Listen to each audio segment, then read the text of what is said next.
Marriage now what? Thank you so much for coming in today, Phil Drysdale. So you like to talk about menstrual cycles. I have often talked about menstrual cycles, yes. See, now, I think it was funny because you were talking about the other day, you were with a group of women and they were talking about these things and they looked at you and stated, we've never done this before. Yeah. So I was, I mentioned in a podcast we've done together, I was in Louisiana with a group of people that are Louisianan, right? So they had, is that the right word? Louisianan? I don't know. But they grew up in a very conservative world and we don't talk about these kind of things, right? I mean, to them, something like a menstrual cycle it's shameful. It's something dirty. It's something to hide. And that's very foreign to me. So we had been talking about how education is different where I'm from in the UK to where they are. And this had just come up kind of organically. We ended up talking about how sex education, as in talking about the human body, how it develops, what goes on, how we use the human body, and how different that was for them, and how growing up they barely themselves were taught about the menstrual cycle and what it would look like and how to handle it. And certainly their families would not talk much about this. Maybe their mom would give them a very short kind of brief overview and that was about it. And you didn't mention it at home. You didn't mention you were on your periods. And it's very, very foreign to someone like me where I mentioned to them, so I was like, oh, so like single guys don't have a trash can in their bathroom or anything, right? And they're like, no, how do you even think like that? But that's just like, well, that's common sense. It's common sense for a guy to at least know that that's a really important thing, right? Because otherwise you have awkward women running around, trying to hide, it's really horrible and uncomfortable to make someone do that, especially even more so when there's so much shame associated to it, right? And starting at such a young age, it's a terrible time anyway, right? Because you're already a ball of just hormones and mess, right? You're already feeling insecure. You're already feeling totally unsure of yourself. I'm saying like I know. No, well, I'm just saying as a teenager, right? I mean, you've been a teenager and you know what it is to be insecure and not really sure, and you're not really sure what's happening in your body and all sorts of other elements as well. And we just don't tend to talk about it. So growing up, I didn't tend to talk about this at all. Now my wife's a teacher, hearing how she is taught to interact with the kids and what they have to teach right from the age of 5, they start introducing what the human body is. They start to introduce sexuality, sex, gender, what these concepts mean and what they are. And it develops. Of course, at 5, you're not teaching a child, like the different sex positions or something, Well, and my jaw dropped because when you said the other day, you're like, hey, in UK, we have classes where we talk about sex ed and the body and stuff like that. My mind went to the worst thing. And I'm like, oh my God, you'd start at 5. And, we've even considered, my wife and I, it's like, what time is the right time to talk? And I think that's the thing is we got to think about is I'm looking at it as the big shoe, the big talk, but why not start with a little something, a little tidbit or something, noticing your body earlier. Yeah. Well, and the thing is, we would not have a culture of shame and even humiliation, potentially feeling guilty and dirty over the fact that you go to the toilet to pee. Right. But so these girls mentioned like when they first had their periods in high school, they'd have to go to the toilet, but they didn't know how to hide the fact that they were taking a sanitary product with them. And I'm like, why do you have to hide that? Right? Now, teenagers can be brutal and mean and everything, but I think if you bring up teenagers, male and female, with some just healthy knowledge of these things, a lot of these women, when they got married, their husbands didn't even understand what a period was. And I'm like, wait, that should be sort of basic curriculum for guys, not just if you go, to a higher level in biology or something, but just a basic understanding of this happens because we all have a mom. We all end up having sisters and friends that are female, or most of us do. And a lot of us will end up having daughters. And, we're going to be around the opposite sex, whether we like it or not. Hopefully we like that. Although I can be a bit insufferable at times, so I understand why people don't want to be around me. But I think it's really important we have these conversations. And so, a prime example, you mentioned there, I went to the worst or the most extreme kind of concept of what sex is. There's an element where we have in our puritanical society where we've demonized sex, where we've demonized these topics so much, and not even demonized, but just hidden. And so sex is a hidden concept. Sex is a hidden reality. We don't really talk about it. We don't know about it. There's no concept for kids that mom and dad are going to go have sex. Like that's a weird concept in this culture. Oh yeah, no, I know. But I got 4 kids. Yeah, right. So you never have sex. Right. I'm joking. But in Jewish culture, when you get married, everyone's there for the sex. Right, that's a weird concept to us, but you get marriage, and this is maybe not traditionally now, but historically in Judaism, they would get together for a big wedding. It would last multiple days, but once everyone had had their drinks and their fill and their food and everything like that, the couple would go into the tent, and everyone would stand around the tent, young and old, right from like 3 to 83. You're all standing around the tent listening to them have sex. Talk about awkward, right? Especially your first time, And then they would take the sheet and they would throw the sheet over the edge of the tent, and you would see if there's blood on the sheet to show that she was a virgin. Now, that's problematic, right? Because that's not how you tell if someone's a virgin, right? What if she rode a horse earlier, and broke her hymen? Or, there's so many different concepts. Again, I might be saying stuff that people are like, wait, what? What do you mean? Well, you are, because it wouldn't have been a horse, it would have been a camel. Well, yeah, exactly, right? But, there's all sorts of things that you can do that change that. And actually, the woman would be stoned if there wasn't blood, potentially. Wow. This was a big issue. You'd have to pay the parents back, Wow. And so, really, wow. But the point being that from the age of, get-go, 0, you're in a sling, wrapped to your mother's breast, outside that tent, listening to people have sex, and it's normalized. This is a normal thing. This is what happens in a marriage, in a relationship. You have sex, and so there's no concept of it. We're hiding sex. We're not talking about sex. Now, I'm not an advocate for let's go hang outside our friends' rooms and with a glass to the door and listen to have sex. Right. But tell your kids to come in. Hey, absolutely right. We're gonna go have sex. If you want to stand outside the door and listen, Right. But the point being that it was normal, and so there wasn't this. There's an element we talk about prohibition. I'm sure you talk about prohibition a lot. When you make something illegal, when you make something dirty or shameful or bad or wrong, the first thing you want to do is go and see why. Right? The experiments they do where they put there's great videos on YouTube. You put a couple of kids in a room with some candy or some sort of sweet, I don't know what sweets you have, but jelly bean or something, and it's just one jelly bean in there, and they're like, all right, we're just gonna leave the room, please don't touch that. If you don't touch it, I'll come back, I'll give you a whole bag of jelly beans. And the kids eyes light up, right? But they walk out the room, and it's seconds, not even minutes, but seconds before one of the kids is kind of it's pick it up and sniff it, right? Because maybe, and they maybe touch it with their just a little bit of a lick, and oh no, I didn't eat it though, right? And then before you know it, what's happened? That thing is gone, right? It is gone, and the other kid is just mad because they didn't get to do it, right? Because they know they're getting in trouble, but they should have been the one that moved fast. The point being that that's our human nature when you start prohibiting things. And so there's a great example of this. So there's an old Eastern story of 2 monks are walking down the road. And so they're on a long journey and they're walking for hours and hours, and they get to a stream, and there's a young woman standing by the stream, and she says, I can't get through this stream. The current's too strong. Could one of you help me?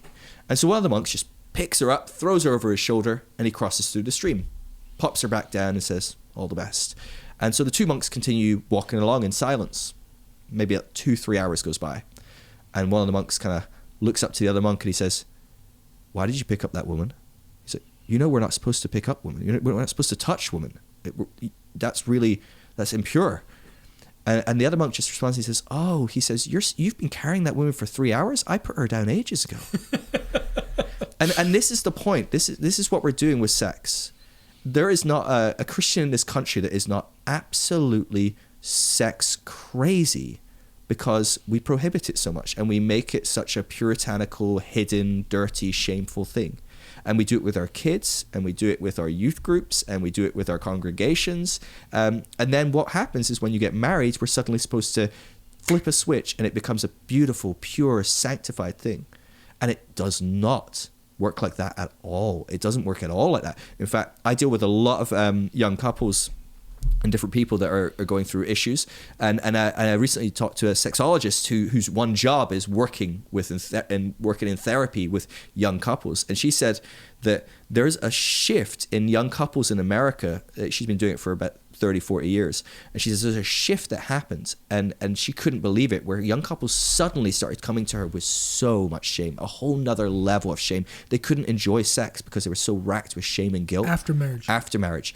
And she said she tracked it back, and where it begins is these young couples were in youth groups around the time purity culture came in. That's what has caused it. So they've been taught, don't look at another woman, don't lust after a woman, don't touch women, you can't do anything until you say, don't even hold hands. The Joshua Harris, I know he's changed a lot now, but the old thing of like, I kissed Dayton goodbye, I'm not even going to kiss her till my wedding day, right. And don't you dare like touch yourself, don't explore your sexuality, don't try and learn about your body and how it operates.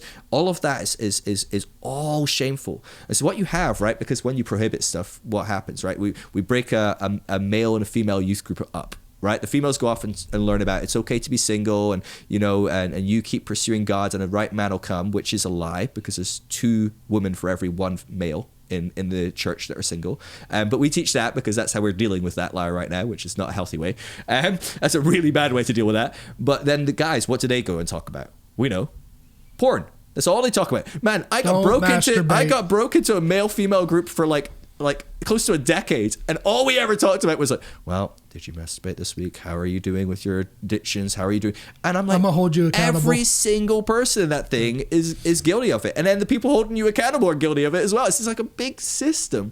And so what you have though is you have all these guys growing up in the church, and they're a slave to their hormones, their emotion, all this different stuff. And so they're gonna watch porn. That's what they do. They go do it because it's so prohibited. They go do it. They masturbate. They ejaculate, and then they just go woomph. Right? And so it's that second, you just shame. How crap are you? How guilty are you? You're useless. You couldn't even are you kidding me? It's been like it's only been like 5 minutes since the last, like not quite, but like how are you so?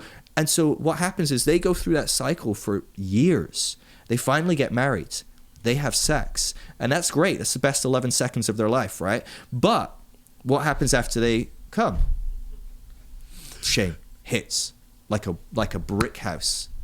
And so they start to even associate shame with this good thing, this right thing, this marriage. Not only that, they're bringing their education on sex because the church isn't teaching them anything, and in a lot of places schools aren't teaching them healthy things. So their education on sex is like Pornhub or something, right? It's a porn website. That's their educational source. And anyone that's watched porn knows, and anyone that's had like healthy, normal sex knows that those two are not the same thing, right? And so there's so many dynamics that we're bringing into play here that is just ruining sex and marriage. It's ruining our young people. It's causing them to be racked with obsession over sex. So sorry, that's just all to go off on that comment of like, I thought of the most extreme thing, but that's what we do. We think of sex and we immediately jump to that extreme because sex hasn't become normalized. It's a hidden thing. And that's really where you're talking about is basically that's happening mostly in the church. Because I know when I went to Samoa, they live in Follies, and Follies don't have walls. Yep. And my thought was to the guy, hey, what do you guys do about sex? You see like a mat over here, mat over here, mat over here. Yep. Everything's open. And I'm like, do your parents have sex? And they're like, yeah, we just respect what they're doing. And I was like, you see and hear your parents having sex, and then not only that, like you're in a village and there's no walls dividing you from your neighbors. I was like, wow, this is it's an introvert's nightmare. Right. And I was just thinking, this is wild. And like basically the whole island is like that, made up of little follies, villages where there's no outside walls, no inside walls. And he goes, we just respect and honor. And I thought, what an interesting system. And that's what we're talking about, like the cultural thought of what's right and wrong with sex. And, can you be more open about sex at an earlier age, versus the shame of sex. And that's an interesting thing about purity. And that's where I'm kind of at with my thought on raising kids is, do you say to your son, hey, don't watch pornography, don't jerk off, or God's going to get mad at you? Or how do you handle it? Or do you tell your daughter, don't have sex, or are you willing enough to go to your son and say, well, how did that make you feel? Well, why did you feel that way? Well, what did you feel? And consider the conversation with them and helping settle in their heart the information. I mean, with your daughter goes out, she has sex like you talked about before. Daughters were having sex at 13, getting married, basically forced into marriage, well, kids are having sex at 13. Yep. All right. Well, how did it make you feel? Well, why? Why did you feel you wanted to do it? Well, why?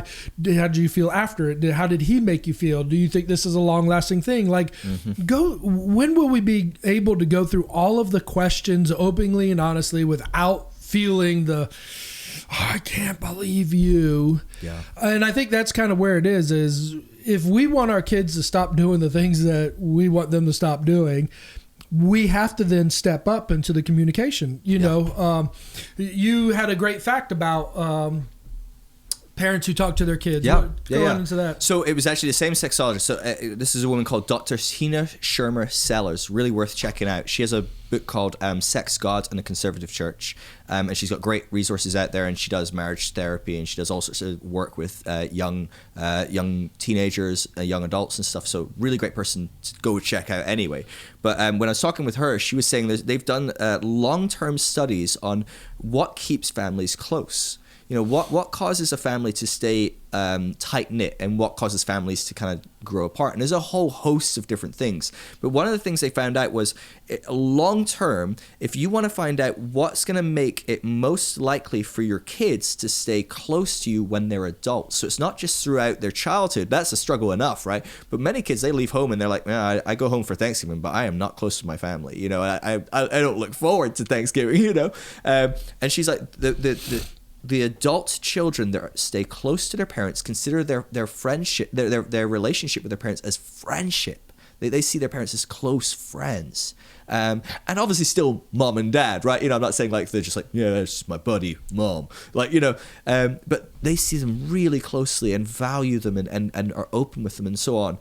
The number one thing that correlated with that was, did their parents discuss sex openly and at an early age, right through their childhoods, and did they allow their children to explore that sex on some level? Now, when I'm saying sex, I'm not meaning intercourse. This is a big problem. Again, in America, we jump to the nth degree, but sex is so much bigger than intercourse, right? There's so many different elements of sex, and anyone that's got a good sex life can probably tell you there's a lot of things that are enjoyable that aren't just sex, and all of that is involved in sex. Sex isn't what we're talking about when we talk about intercourse, or intercourse isn't what we're talking about when we talk about sex.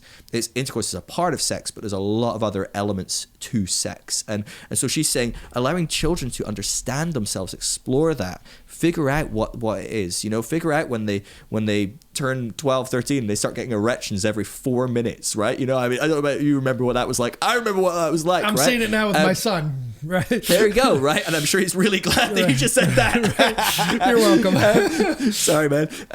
But at some point he's going to figure out there's different things that happen when that happens, right? And he's going to explore. But are you giving freedom for him to figure that out? And are you allowing that to be in a safe space where he can discuss it with you, when he can go, hey, mom, like, this is what's happening, or dad, like, this has ever happened to you? What's it about? Why does that happen? And he doesn't think it happens to me. Right. Well, yeah, there you go. Ouch. Yeah. But, so it's giving freedom for kids to talk about that, it's giving freedom for something that young women face is our curriculums, if we have curriculums, on sex, are very male focused. So they're taught with a male gaze, which means through the lens of a male. And so when we talk about sex in schools, a lot of the time, it's got nothing to do with females. It's got nothing to do other than like willful, obedient servants in the participation to some degree. We don't talk about, hey, females, you need to understand how you enjoy yourself. And the truth is, while men, it's fairly black and white how they enjoy themselves. There's some nuance there. You can do some interesting, fun stuff that I won't say on a podcast. But on the whole, it works like this and that'll do it, you know? But for females, it's complex, and every female is different. Anyone that's been with multiple partners will tell you you don't just apply what you did the last time to the next person. That's not going to work. You need to understand how to please your partner. Now, what's fascinating about that is most females have no idea how to please themselves. So in the church, we've got such a demonization of any form of sexual enjoyment, of pleasure, or anything like that. So most teenagers have, guys know just how to please themselves, right? And that's the danger, because it's got very little to do with sex and an intimate connection with a woman. But the women are on another end of the spectrum. And so plenty of young girls are masturbating, watching porn, really common, even in the church. Not as many as the men, because we're not 100% in the female. But, you know, there plenty of them are doing it, but that's even worse for them. They feel even more shame and guilt because they're not even talking about that, right? So at least the boys are getting told this is wrong and you shouldn't be doing it. The female leaders are assuming you don't even do it. So now it's like, well, I know it's wrong because the guys get told it's wrong, but no one's even mentioning it to the girls. And we're not talking about it. So now I feel really guilty and really dirty and really shameful. And it creates a lot of issues. But not only that, they're never told, hey, when you have sex, it's probably not going to be enjoyable until your husband figures out what he's doing, right, where he's going, how it works. And realistically, you need to talk about that. Well, Christian couples don't talk in sex. They don't explain what they like. They don't talk about that stuff because there's so much shame associated with it and they're so full of guilt. And so never mind a young female, before she's married, she's not explored herself. Not most, but a high percentage, you're talking about between 40 and 50% of female Christians by the time they're married have never masturbated. And so they have no idea how they work. What parts are good, what feels good, how that works. That's a really normal part of human development, generally speaking. Now, I'm not saying be deeply lustful while you masturbate or explore or figure out your body. And I'm not saying this is a prescribed thing that you have to take my word for and then go and prescribe to your kids or anything either. Right. But I'm just saying these are facts. It's definitely we know that this is data that women don't do this. We know that it causes this issue. And so is there room for us to go, could we explore this differently? Is there room for us to talk with our kids differently about this stuff? Well, I think we should even analyze it based on results. How many people listening right now, did their parents talk to them? You know, that's one way to analyze. Like what you're basically saying is this way, and the proof is in the pudding of what's actually working. Right. You know, I remember just, recently I had a friend get married and I was saying something to the father and I was like, did you tell him about the birds and the bees? And we were in church and he says, well, he'll figure it out. And I was thinking to myself, man, you've never, ever, ever talked to him and you're basically saying you'll figure it out. Well, then we're talking to the wife and he didn't figure it out, Nope. Yeah. He thinks he figured it out, but he did not figure it out. Right. And it's like, because basically we get both parts. We get a lot of young girls. They'll come on mission trips with us and stuff like that, and then they'll hear something, and they've never heard somebody say something. Again, it's not talking about intercourse alone, but basically something in the realm of sex, and then basically their ears perk up, and they're like, I can't believe you said that in an open conversation, because my parents would have never said that. Like we got girls, they're 16 to 20, 25 years old, and they're like, an adult has never talked to me about anything. Yeah. And we're like, what? And so my wife is so compassionate. She, has conversations with them all the time. And I could tell you countless times that, before a woman gets married, my wife is trying to have a conversation with them. Here, you got to expect this. You got to, think about this. It's just almost like being aware now. Yeah. What have we done as a church society? Why have we done this as a church society? Is it beneficial for the people in the church? Are we shaming our kids? Do you really want your kid to be shamed when they get into marriage or through this? I mean, I saw this great study and it was talking about what if we treated our kids like kings? And, what if we always said, just the most positive, uplifting affirmations? What would the kids look like when they were, after 20 years of just being affirmed, their greatness? It's an interesting thought, but what do we do? For 20 years, we say, don't. And it's the prohibition. We say don't, you want it all the more. Right. It's every time. That has been proven again and again and again. That's the way the human mind works. This is a fall, right? So you go back to the Genesis story and it says, don't eat that food. they eat the food, right? I mean, that's basically it. It's Wow. as you know, the whole religion that we're building this on is built on that thing, that the knowledge of what's right and wrong is what causes us to fall. Wow. It's not what's right and wrong. It's not about that. It's about knowing what's right and knowing what's wrong. It's Paul, Romans 7, it's like, I know what's right and I never do it. And I know what's wrong and I do that all the time. It's a nightmare, right? And the solution is actually not to try harder. It's not that God brings some sort of transformation that you suddenly know what's right and you do it now, and you know what's wrong and you don't do it. The solution is taking a step back and go, I'm not playing this game anymore. I'm not doing the right, wrong game anymore. I'm just going to walk with Jesus and trust that everything will be good. Well, I feel like there's kind of this black and white, and what you're basically saying is the exact same thing.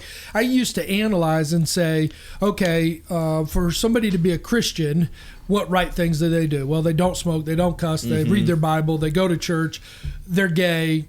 Oh no, no longer can they can do all of these other things right, Yep. but the one wrong thing, I would put them on the other side and say, well, they can't be a Christian.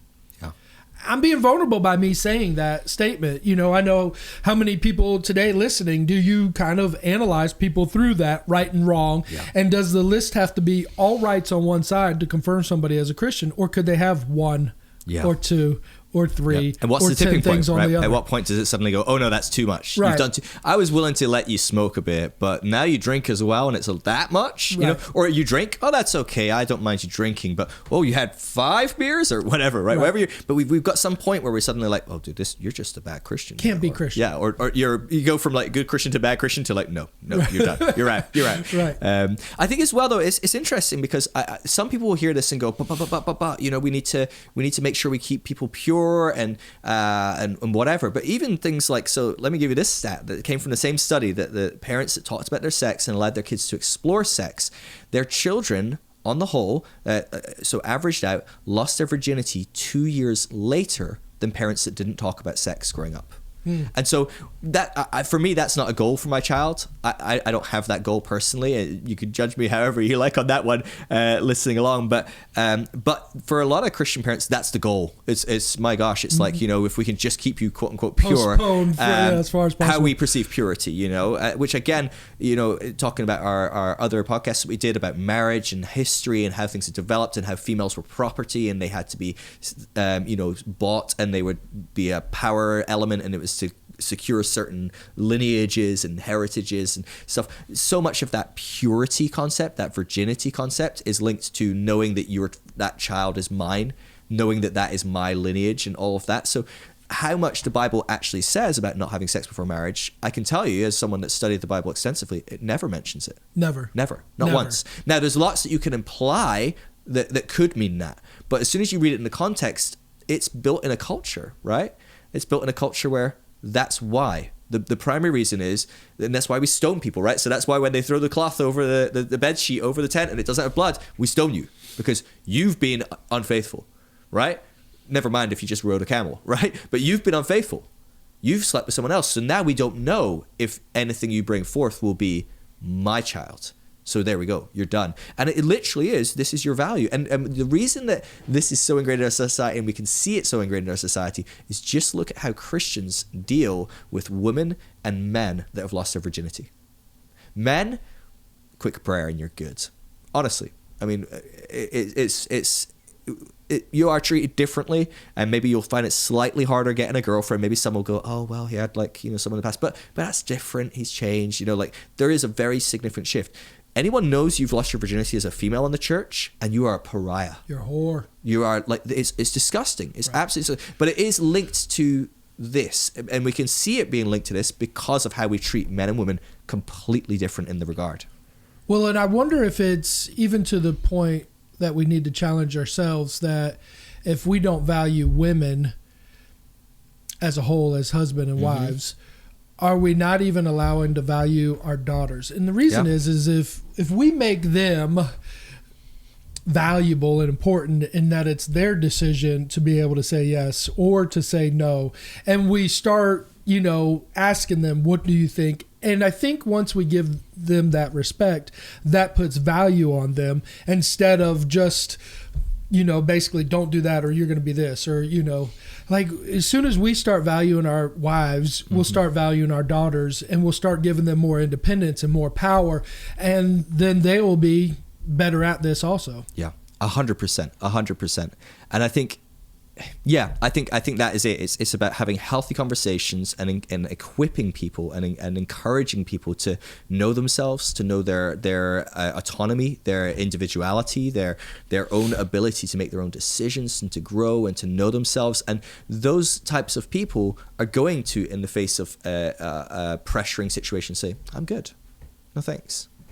That requires that kind of thing. When you beat down someone and you just tell them to obey you, guess what they do when they meet the first male that pressures them or the first female that pressures them? They just do what they're told. They obey, right? And so there's all sorts of different elements where we don't look at how this plays out, right? We do it in every area of life. We make it a black and white issue. We look at the most extreme element, and then we go, well, if I just do that, then everything else will be fine. And actually, if I just do that, most of the other things will be terrible. Right? And so that's a really interesting element we do in so many different ways. It's example, I'm trying to think one that's not too, Well, it's kind of like this. If I ever sit there and I'd be like, man, I can't believe how much you stutter. Then what? I just say something quick because you fumble some words. And then you sit there and you analyze everything that's coming in your mouth. Oh my God, am I stuttering? What does he mean? And then like I'm recognizing your flaws, and then like, oh my gosh, well maybe I'm not a good communicator because he's recognizing my flaws, and what does that do? Downward spiral. So it's kind of like I say this quick thing, and then boom, it's in your head. Kind of like the thing where you're talking about the two monks, and he's like, well, you've been carrying her for 3 hours. It's in your head. What are we doing with our words that's in our kids' heads? What are we doing with our words that are in our wives' heads? I mean, how are we freeing and uplifting? I'm like, people say, well, Jesus says, do what I did, and these works you'll do even greater. And I think about the number one thing that Jesus did was not all the miracles or anything like that. It was the redemption, and especially the redemption with women. I mean, think about the redemption of the woman caught in the very act of adultery. Are we not talking about that today? He basically said, I don't condemn you. For whatever reason, she was sleeping with a guy outside of marriage. For whatever reason. But he did not say, I condemn you for the reason of feeling lonely. I condemn you for the reason of trying to make money. I forgive you for the reasoning of feeling so shallow as a person that you need to give yourself to anybody. Or he just basically said, And who's not there?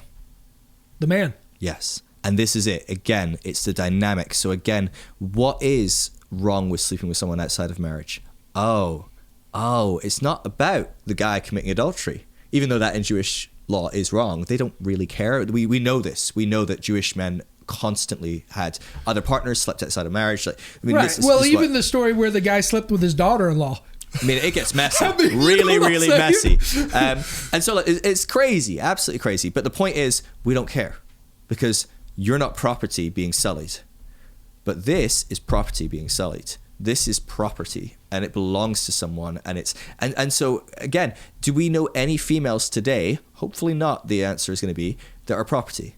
No. Yeah, but as fathers, are we treating our daughters like property, saying you can't sleep with somebody because you're going to become some man's property? That's Ouch. it. That's just, and we're not saying any of that, but that's what we're saying. Right. That's how we're communicating. That's how we're treating. That's how we're treating our young daughters, women. And I think that's what we need to take a step back and go, whoa, how much of this cultural history that is woven through our text that, there's plenty in our text. There's nothing in our text to say it's okay to drive a car. Everyone needs to travel by a camel or a horse, right? Do we take that seriously, or do we allow it to go, well, the culture there was they only had horses and camels, so maybe they just use horse and camels, and maybe that's not the way it's supposed to be. I'm waiting for the flying cars. Yeah, exactly. I mean, I'm like, dude, hook me up with my private jet and my helicopter, right? But, we do that. We understand context. We understand how things move along and change. And then we go, okay, well, let's reinterpret how that looks in Scripture. Like, if we can look at the culture that's there and read that passage in the culture, oh, they bought that woman to marry? That's not particularly something I want to emulate today. Okay, this is the thing. Like, I want biblical marriage. What the heck does that mean? Do you want to buy young children and then effectively just rape them when they have their periods? because that's basically what it falls into. Now, hopefully, in time, they'll fall in love with you. But, like, that's pretty grim, right? As far as a model goes, that's pretty grim. And yet, that's biblical marriage, right? Yeah, but how... and that's the best outcome. Never mind how many times have we done that in modern day without that thought? You know, we're like, hey... you're going to have sex with me. You know, I mean, we kind of do the same thing. Yes, they're not 13, they're 18, 20, you know, and basically innocent. I mean, basically that's what we're demanding, is that they have the same innocence, you know, and then I'm going to take full advantage of you, you know. And the thing is, innocence can be equated with not enjoying yourself. There's a very clear line that correlates not understanding sex and sexuality to not enjoying sex and sexuality, to the point where actually I was with a group of Christians a while back, and one of the women told me, she was like, when I was broken up in our boys and girls groups, the youth leader, who was a married woman, had been married for probably 10, 15 years, didn't know, but roughly that kind of time window she would guess, sat down with the girls and said, look, sex is not fun. It's not enjoyable. You're not going to enjoy it, but you have to do it. It's your obligation as a wife. Just grin and bear. The more you look like you're having fun, the quicker it'll be. Let it be done. And that was what she told the youth. Wow. And that is actually how many, many people that aren't taught about sex experience it. Now, for guys, again, it's pretty easy to enjoy yourself. It really is, on the whole, depending on where you're at and how you enjoy yourself. But on the whole, that's not necessarily the way that females experience sex, and that's not what they want from sex. Yeah, but even think about it. Like, man did not create woman's body. God did. You have a clitoris, you have a G-spot, you have nerve endings. He created all those good pleasures there for her, just as he created all the good pleasures there for a man, so that both could be pleasured in the act of it. But like you said, again, if it's a value issue, are we valuing them as much as we value ourselves? Because property, I don't care if you're happy. Right? A human being, I really care. You know, I don't look at my wife and think, well, I want to have sex and I want to enjoy myself. I want to have an orgasm. That's not how I think, you know? I look at my wife and go, I want to please you. I want to make sure that you have an orgasm. You know, I want to make sure. So 60% of women can't have an orgasm through penetration. 60%. Wow. That's a terrifying statistic, given that most young Christian couples do nothing but penetration. Right? So then you're talking, there's 60% of women completely unfulfilled. And let's be honest, the 40% of women probably need a bit more time or some other elements in play as well than the males bringing to the table. And so you have a whole host of women that are just not enjoying themselves, not experiencing a fulfilled sexual relationship. And we need to have education on that, right? We need to sit down with a guy and go, hey, guess what? Foreplay, important. Here's like some sex toys. Here's some lube, because it's going to be really not great. In fact, if you need the lube, that's okay. There's no stigma. There's no whatever. But like, hey, guess what? You might not need the lube if you actually do some good work here. Right? If you get on it. But that's not even black and white either, right? It's not as simple as like, oh, if you're good at this, if you get them happy, they'll be ready to go. That's not how the woman body works either. Well, and there's I've heard in churches, you know, basically you only do the missionary position. You know, I mean, just different things like that. So it's like, not only you're saying don't do these things, but now you're even saying the things that you do, you're limited. Are limited. Right. And then the Bible says that a marriage bed is undefiled. Yeah. Well, and gosh, I mean, are you kidding me? They like read the Song of Solomon. He's like giving someone a blowjob. There's someone giving Solomon a blowjob in the first kind of chapter, I think it is, or maybe the second chapter. Like, there's clear, like, very strong sexual connotation of like, oh yeah, that you took my fruit in your mouth and pleased me. You know, it's like, yeah, okay, cool. You know, there's like this clear language of God is okay with us enjoying sex and experiencing sex and talking about sex. And the more we normalize it, the more it becomes a natural, healthy thing. Another example, so I'm in Europe, and the UK is very puritanical. It's very like America. I think America took most of our puritanical kind of culture. But the rest of Europe is not so puritanical at all. And so I actually am much more European than British in many ways. I love being naked. I have no problem walking around naked. I have no problem. If my friends saw me naked, that wouldn't be an issue at all. Now, most people are like, oh, what? But like, I would go to a sauna. So saunas in Europe are unisex. So male and females wander around. There's no age limits, upper or lower. You walk around naked. We don't wear clothes in saunas. It's actually quite dirty. You don't want to look at the stats on that. You'll stop going to saunas in America. But you're supposed to be naked. That's the best way to be sweating profusely, not having clothes stuck to you. But everyone's naked, and there are plenty of very unattractive people that are not attractive to me in there. But there are plenty of people that are extremely attractive, and that's not an issue. It's just not an issue because we do this. This is normal. Nakedness does not mean sex. Nakedness does not equate to arousal necessarily. There's an ability to see something beautiful and not have it arouse you. There's an ability to see something beautiful and not go, oh, this is sexual. In my puritanical upbringing, and when I talk to Americans or British people, that, oh man, all the guys must just walking around with erections the whole time. It's like, no, they're not, because they understand context. They understand that nudity does not equate to that necessarily. Now, there's a context that changes. A good example. So I've lived with plenty of girls over the years, just roommates. It's again very European. In the UK, in the US, that's not so common, I know. But if I was to have one of my roommates dash from the shower to their bedroom, and they're just wearing their bra and their underpants, they might be like a bit like, oh, I'll cover up. I'm running across the hallway, right?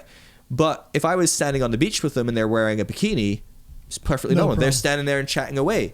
There's a context. Context changes how we see things. And so I can go into the sauna and there's no sexual context here. I'm not here to be aroused. I'm not here for sex. I'm able to look at someone and go, oh yeah, they're pretty. So what? Let's move on. We're here to like sweat our like selves dead. That's what we're doing. You put that beautiful woman in a bedroom with me and we've had a nice meal and we've been telling each other how great we are. I'm turned on. Context is different, right? Context changes. But in a hyper-conservative, overly puritanical culture, which America tends to fall into, and I say America, I mean Christian America, Christianity within America, there is no difference. I see a naked woman, I'm turned on. There's someone naked on my TV, oh no, I'm going to now like start masturbating and then finish off by watching porn. It escalates quickly, right? But like I can't cope with like, I just saw some boobs, right? There's no abilities to do that. I'm watching a video on my plane yesterday. I was sitting on the iPad. I downloaded some Netflix offline, and the show I watched, there was this naked woman like just right there, and she was naked having a conversation with someone for like about 2 minutes, and I'm like, I'm very conscious I'm in America, and I'm sitting next to this older guy, and I'm like, I don't know how he's doing. I want to skip forward, but she's having clear dialogue that is key to the progression of this story. So I'm like, well, whatever. But I'm aware that for me, that's not an issue. I'm not sitting on the plane going, oh, I can't wait to like get to my hotel room and rewatch this clip, or I'm super turned on, or I'm just like, no, this is a naked woman having a conversation. We all have a body. It doesn't need to be a sexual thing. For me, if I was being vulnerable, and I am, because if I'm vulnerable, then it'll help other people.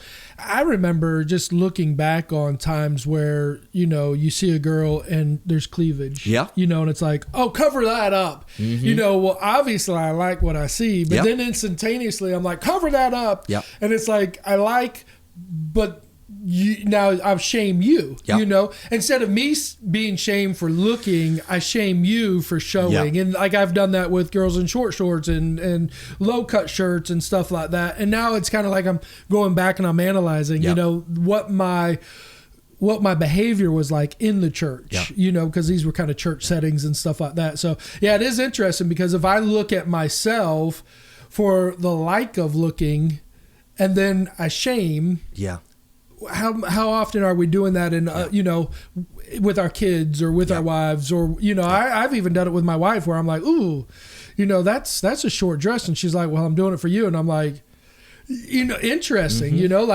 My wife's trying to present herself to me and I'm like, oh, I like it, but no.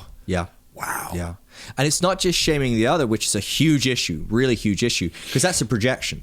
Right. So, and to be candid, this has not always been where I'm at on something like nudity or right. I mean, like growing up, if I saw nudity, I was immediately straight to the bedroom with some tissues. You know, I mean, like I was a teenager, and I was a Christian teenager. Christian teenagers have so much more issues with masturbation and porn. So much more. Right. Your dad was a pastor. And my dad was a pastor. So, I mean, nth degree, right? And they never talked about it. My dad would walk in with me masturbating and wouldn't even bring it up, right? And it's like, he's just so like unable to like, he would just be like, you know, and I'm dying. I am dying inside because I'm a teenager, right? And I'm a Christian and there's guilt and shame and all sorts, but we don't even talk it out. You know, we don't even figure this out. Nothing. Right. No conversation about sex. So I've had my own hang-ups to work through. But it's the thing of like, guess what?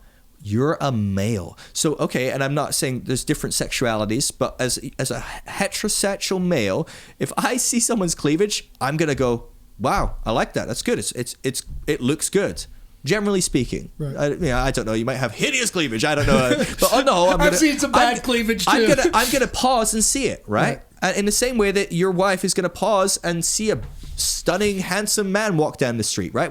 It's built into us. But we act like we don't see it. But it's because there's shame. So there's a shame in me when a woman walks down the street and I go, oh wow, she's really pretty. I now go, oh, I shouldn't have seen that. How dare I? Like, I shouldn't do that. Like, it's unclean. It's impure. And then I project that shame on them because I can't do anything about it. So I go, you need to change. You need to cover up, which is ridiculous because what we're saying is you're the reason I lust. Right. It's saying I'm outsourcing my sin management to you. Right, which is appalling, right? You know, if women were as visual, and they can be, there's a lot of misconceptions about that. But as a whole, if women were as visual as males, and were constantly turned on by the male body, and they were asking us to cover up, we'd very quickly get this teaching down. No, that's your issue. Work on it. But the fact that it's the other way around, we have historically put women in their place, put them down, made them cover up, made them whatever, which again has only made it worse because now when I see cleavage, it's a really special bonus birthday gift. You know, it's like, wow, cleavage. I'm even more attracted to it. But, you know, so me and my wife, I joke, but me and my wife can walk down the street and I'll be like, wow, she is gorgeous. And my wife's like, yeah, like, wow. And that's it. We, you know, like we've all seen people where like, are you photoshopped? Like, do you know what I mean? And I'm not that person, but like I've seen people where I'm like male or female and I'm like, whoa, look how good looking that guy is, right? Or look how beautiful that one. That's amazing. That's crazy. And we can go, yeah, but that isn't conflated with I want to leave you and marry that person.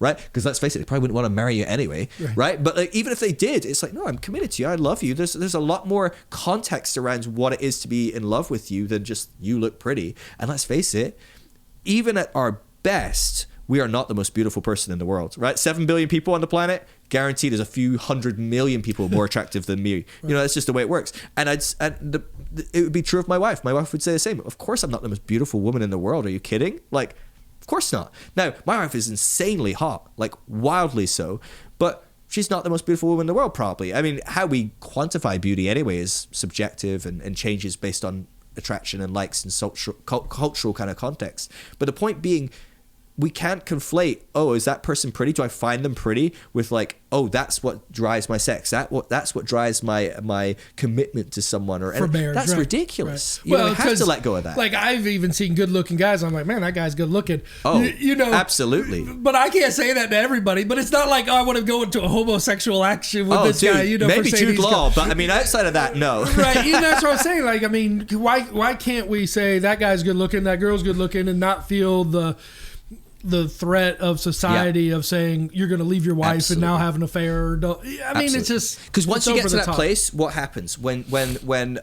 your wife dresses stunningly and beautifully? I can comment on that and go, man, dude, you look great today. See, that outfit is working for you. That's wonderful. I'm not there yet, and that's okay as well. So this is a journey, right? And like I even like saying that conversation. You know, would I be okay for somebody to say that about my wife? That's a great point. You know, but right, and let's be honest, right? How much more proud do you feel that it's my wife and other guys are saying she looks beautiful? Wow. It is. But I think with such the shame of, you know, women should be covered up. Yeah. That it's like, what is he like that is enticing him to say great things? And is that even wrong? Yeah. You know, like, No, I mean, this is absolutely. good for me because it's kind of like, you know, where do I really believe that it's acceptable for a guy to say my wife is pretty or not? Yeah, and this is my perspective. I'm not, and so I'm sharing as much as I can data that has led me to this position, but also some of it is just my position, and also I'm a wild European liberal kind of like I'm off the deep end, you know. So I'm sharing from a very different culture, very different perspective for what tends to work for us. Now, also, what tends to work for us, some people might look at as deeply evil, right? So deeply wrong. So you even might look at that comment and go, well, that's just not right. And that's okay. That actually might not be okay. I might have some stuff wrong. Or it might be like you're saying, going, oh, I'm challenged. I'm going to think about that, you know? Right. And hopefully that's all we're doing in this conversation. We're creating room for people to go, oh yeah, do I do that? Is it wrong? Is it right? I need to think it out. And it's okay to arrive at basically any conclusion you come to some degree. I would say if you come to conclusions that are controlling other people, manipulating other people, putting shame on people, I would say that's not okay. And then you really need to strongly think about it. But some people are going to go there anyway. So I can't control that, you know? Well, and I think the other part comes into is not only if somebody says, hey, your wife is good looking, then what if my wife says that somebody else is good looking? You know, again, like I said, like, something that said, like if I say you stutter, which you don't, but if I say you stutter, then you're analyzing that. Well, what would dominate in my mind if my wife said that guy's good looking? You know, what would dominate in my mind if a guy said my wife was good looking? Yeah. I think that's kind of, and then I think we have to analyze why. Yeah. Why do I feel threatened by my wife saying she thinks somebody else is good looking? Why do I feel threatened that somebody else says that my wife is good looking? The question is, what's the root of that insecurity, right? Well, that's great. That's the answer. You know? Yeah. Well, because you know that is fair. You know, if you're going through a really rough patch in your marriage and you're not having sex and you're not biting each other's head off every now and again, and this can happen to pretty much any marriage, can go through a stage where things are not going well. You know, whatever it is, you just had kids and everyone's like sleep deprived and like whatever. There's a whole host of different reasons you might do that, and some might be just kind of fairly normative. I would say hopefully we don't go there ever really, but sometimes that's kind of just, we're just slaves to the world around us and we're just falling apart. Basketball season, for but sure. Also a lot of the time it's just like, okay, this is just unhealthy and we're in an unhealthy place. When you're in an unhealthy place and your wife goes, dude, look at that guy, you know, that's going to make you go, oh, wow, I do not feel good. When you're in a place where you're having sex every day, and, you know, I'm not saying that's, you know, healthy either, you know, like, but if you're having sex every day, you're in a great place, you're talking to each other, you're texting each other at work, you're doing good, right? Your kids are happy, everything at home is good and it works. And your wife goes, look at that guy, isn't he hot? You would be totally... Maybe you still have some issues depending on your own, what you bring to the table in and of yourself, but the relational element is gone. That relational insecurity is gone. And I think when we're talking about marriage, that's what we need to work on, our relational insecurities.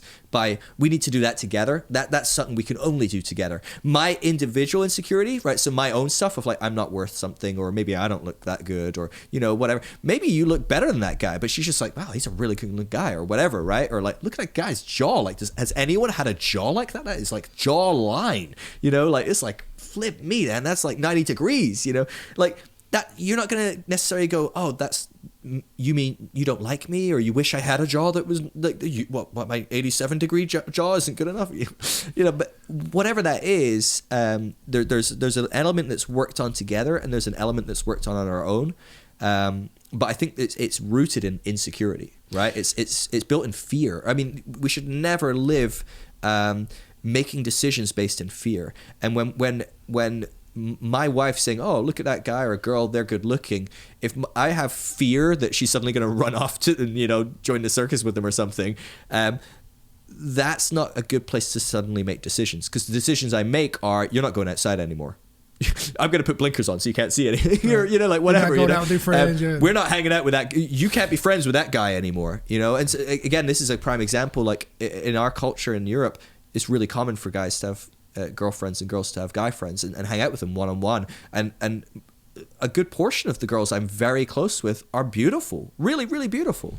Well, I've noticed even in other countries, guy and guy holding hands, or girl and girl holding hands, or guy and girl holding hands. Yeah. And I remember first time I'm like, man, there's a lot of gay people around here. He goes, no, guys hold hands. Yeah.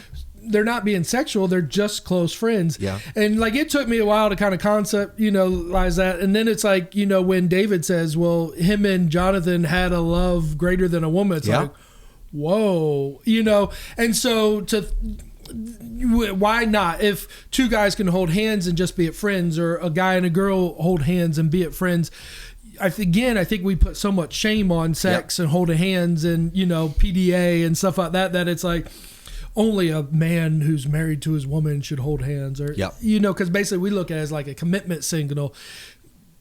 What is your thought on that? Kind of like what you see around the world. I think it's just cultural, like you said, right? So you go into the Middle East, guys are going to hold hands. In fact, they don't hold hands with their wives. It's inappropriate to show public displays of affection with your partner. Wow. But you'll hold hands with another male. That's just perfectly normal. And so there's all sorts of different cultural elements. You go to ancient Greece and the men would have sex with one another publicly and it wasn't an issue, but they weren't allowed to kiss their wife in front of anyone else. That would be really inappropriate. Right. And so history at its we're best. like, wow, different cultures. Right. And so, I think it's just being aware that all that highlights is it suddenly highlights, oh, I am in a bubble. And I think we all live in a bubble, and we constantly need to push that boundary. We need to, if you don't travel, at least watch TV shows from another culture, like go watch like the Travel Network or whatever, or go watch like a BBC drama or whatever. I don't know, but explore different cultures and realize, oh, this thing that I have created a certain context around, put it in a different culture and there's a totally different dynamic. So holding hands in that culture isn't sexual. Huh. Interesting. Well, am I going to go start holding my friend's hands? Probably not. Maybe. I don't know. But probably not, because in this culture it is different. And, most of my guy friends will probably snatch their hands away from me quite quickly if I try to hold them. But, a prime example is I have some guy friends that I'll kiss when I see them.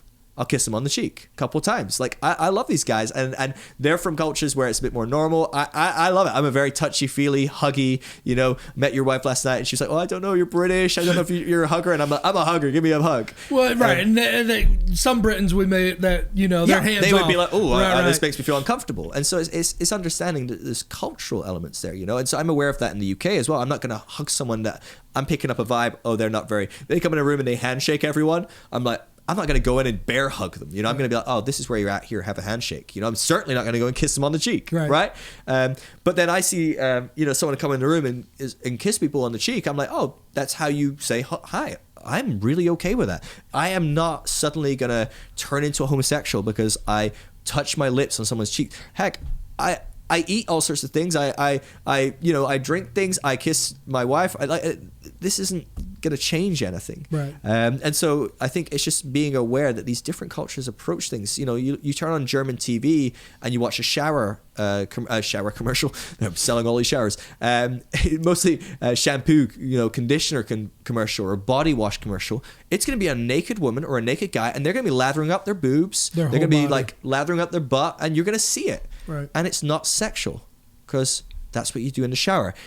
Actually, what's weird, if we're going to be honest, is our culture. What's weird is we have shower commercials with like women in a shower that are like washing their hair and it's like awkwardly cut, or they're like wearing a bikini. Like, what? Who wears a bikini in the shower? Whatever, right? I mean, but the point being, we have a certain bubble that we live in, and you go to Germany and you flick on TV, and it's in the daytime. It's not like secret nighttime adverts and we're all watching shampoo ads. That's not what that is. It's just normal, and again, it normalizes something like, oh, this is a woman's body. This is normal. This is what it looks like. It's nothing to be ashamed of. But in most of the realm of Christianity, you go back and you got the title of Christianity, What's Right and Wrong. You're a Christian if you don't show your body, don't look at other bodies. It's wrong. You can't be a Christian if you show your body, if you look at somebody else's body or stuff like that. I mean, So we go back to this kind of, can do, can't do Christianity and bodies and everything like that. And so that's where we're kind of analyzing, is showing your body get you into heaven, get you kicked out of heaven? Like we analyze through punishment, and then that's, Yeah, I think, and here's the thing as well, you know. So Paul said, look, there's nothing wrong with eating meat that someone sacrificed to an idol. In fact, it's great. We get like half price meat that way, right? It's like going to the supermarket, it's half price meat, but it's been offered to Satan, and you're like, I don't care. Like, what did that suddenly make Satan powerful? No, give me the half price meat. That sounds great. You know, I'll take steaks for the next 5 nights in a row.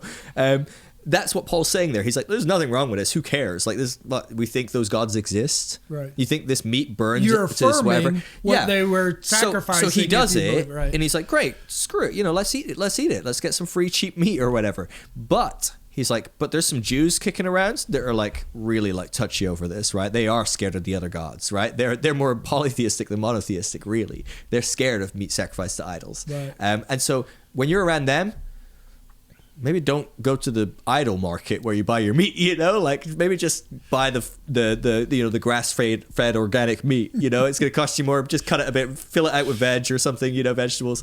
But like, he's just saying like, look, be aware of where people are at. So, you know, in my culture, I might kiss someone on the cheek, or I might, you know, go to a sauna and be naked. If I'm in a sauna in the US, guess what I'm wearing? Swim shorts, right? I'm aware. I'm aware of where people are at and what they're doing, and so there is an element as well of I'm respecting and loving you where you are, right? So if I know that in this culture people hypersexualize things, I'm not going to be. I don't know what I would do that people would suddenly find particularly attractive or turn them on. Probably not much I can do. But, you know, I'm going to try and be aware of that and sensitive to that. And that's not me saying, hey, women, make sure you cover up. Because I think in some senses you need to force guys to think about this and move in a sense. I'm not saying either dress like in nothing. But I'm saying, no, you take ownership of your own body, but recognize that they've got their issues and they're going to need to work on their issues. And you can engage with that to what degree, right? So maybe you realize there's some implicit, we talked about implicit and explicit stuff, implicit systemic stuff that makes you feel insecure when your wife wears certain clothes, right? And so you recognize that now, and you can talk to your wife and go, hey, like, I love that you look great, but it makes me feel a bit insecure in some ways. My friend said you look great, and it did something in me. No man is going to say, I feel insecure by you looking so hot. Dude. Right? I mean, talk about, do you look fat in these jeans? What about, I feel insecure. You look so good in those jeans. Right? But having that conversation and saying that gives your wife an opportunity to go, okay, well, I want to be free to do this. I do. And I enjoy it. And I like feeling sexy and I like being connected to my feminine body. Like, I like that. And you can say, I want you to. I really do. But I'm in the middle right now. And they're like, I'll work with you in the middle. Why don't we figure out how I can do that in a way that's, while you're moving on your journey, I'm loving you well and I'm not making it worse for you. Because the last thing you need when you're trying to work on something is like for it to get worse, right? Well, it's interesting because we had a kids camp, you know, and kind of, I grew up in Miami and we surfed all the time. So I was at the beach all the time, and we would see Canadians come down and they'd wear their underwear, you know. It wasn't like a Speedo. I mean, it was, you know, whitey tighties and stuff like that. Or, you know, you'd have topless women or stuff like that on the beach. I mean, thongs, all of that. And so then I come up here and we're in the South, and so have a kids camp. And in order to have a kids camp, you have to have the girls wear shorts or shirts. And I'm sitting there thinking to myself, my God, we're making them wear two sets of clothes, which is basically saying be shameful, or guys are looking. You should be ashamed of this body. And like, I mean, we did it, you know, and basically we did it based on society. I mean, my girls now, they wear bikinis and stuff like that. And I don't try to shame them and say, I can't believe you're wearing a bikini around your brother, you know, I mean, but that is it, isn't it? It's on some level, we're teaching girls, your body is something to be ashamed of. Your body does this to men, and that's a terrible thing.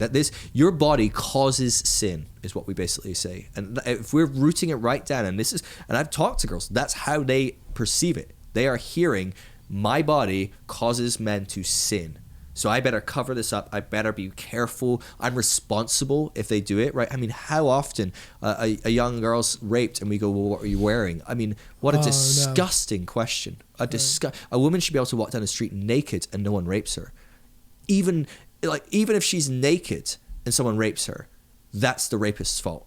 Right. No one should be able to question that, and yet that is the question that is asked. And I've worked with a lot of people that have come out of church and they've come to their pastor and gone, I was raped and this has happened, and you know, looking for help, and they're maybe they've come from all sorts of different backgrounds. That means that they feel less comfortable going to the police or whatever, and they talk to their pastor, and their pastor has blamed them, and that's happened frequently. I have that conversation fairly frequently.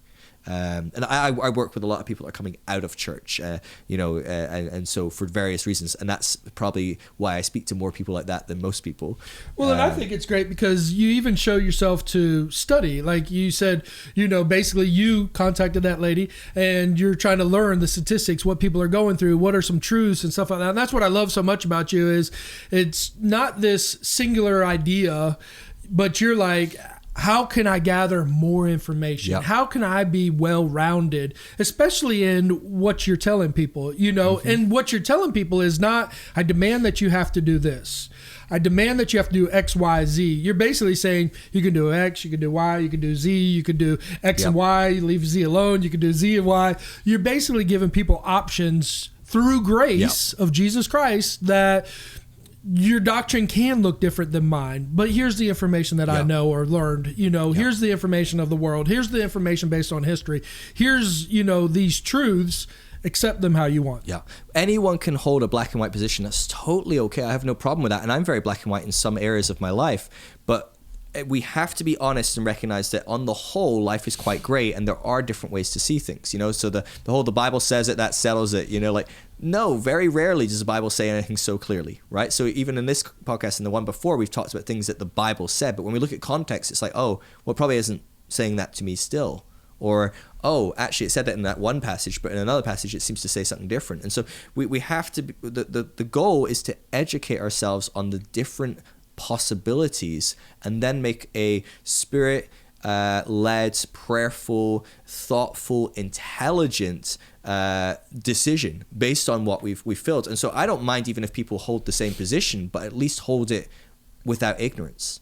Because most people tend to hold a position that they've inherited and they just hold it in ignorance. They don't know. So the amount of people that say to me, oh, well, the Bible says you can't have sex before marriage. And I'm like, okay, go bring me the Bible verse. They can't. There's no Bible verse. And so just that, they go, oh, well, now I'm going to have to think about it. Now, they may well, after thinking about it, reading some different passages and stuff, go, well, yeah, the Bible doesn't say that, but it says a whole bunch of other things that lead me to feel that actually it's only in a committed marriage that you should have sex. And I'm like, great. I'm so glad, because now when someone questions you about it, you've got an answer, you've got some information, something you know to why. communicate about. But when you meet an atheist and they go, well, it doesn't say that in the Bible, because atheists know the Bible better than most Christians.